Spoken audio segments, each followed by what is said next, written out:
بسم اللہ الرحمن الرحیم۔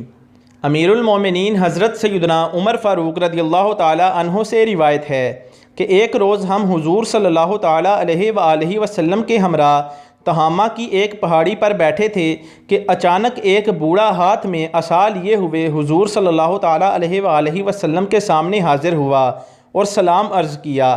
حضور علیہ السلام نے جواب دیا اور فرمایا اس کی آواز جنوں کی سی ہے۔ پھر آپ نے اس سے دریافت کیا تو کون ہے؟ اس نے عرض کیا حضور میں جن ہوں، میرا نام ہامہ ہے اور میں بیٹا ہوں ہیم کا، اور ہیم بیٹا ہے لاقیس کا، اور لاقیس بیٹا ہے ابلیس کا۔ حضور علیہ السلام نے فرمایا تو گویا تیرے اور ابلیس کے درمیان صرف 2 پشتیں ہیں۔ پھر فرمایا اچھا یہ بتاؤ تمہاری عمر کتنی ہے؟ اس نے کہا یا رسول اللہ جتنی عمر دنیا کی ہے اتنی ہی میری ہے، کچھ تھوڑی سی کم ہے۔ حضور جن دنوں قابیل نے حابیل کو قتل کیا تھا اس وقت میں کئی برس کا بچہ ہی تھا، مگر بات سمجھتا تھا، پہاڑوں میں دوڑتا پھرتا تھا اور لوگوں کا کھانا و غلہ چوری کر لیا کرتا تھا، اور لوگوں کے دلوں میں وسوسے بھی ڈال لیتا تھا کہ وہ اپنے اقربا سے بدسلوکی کریں۔ حضور نے فرمایا تب تو تم بہت برے ہو۔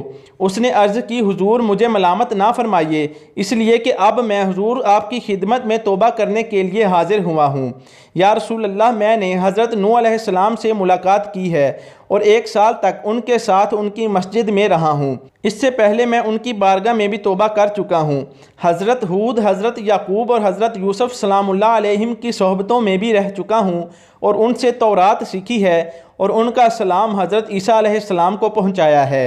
اور اے نبیوں کے سردار حضرت عیسیٰ علیہ السلام نے فرمایا تھا کہ اگر تو محمد رسول اللہ صلی اللہ علیہ وآلہ وسلم سے ملاقات کرے تو میرا سلام ان کو پہنچانا۔ سو حضور اب میں اس امانت سے سبکدوش ہونے کو حاضر ہوا ہوں، اور یہ بھی آرزو ہے کہ آپ اپنی زبان حق سے مجھے کچھ کلام اللہ تعلیم فرمائیے۔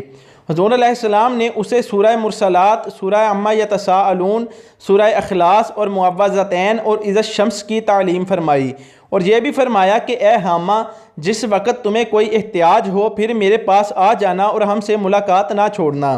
حضرت عمر رضی اللہ تعالیٰ عنہ فرماتے ہیں حضور علیہ السلام نے تو وصال فرمایا لیکن ہامہ کی بابت پھر کچھ نہ فرمایا۔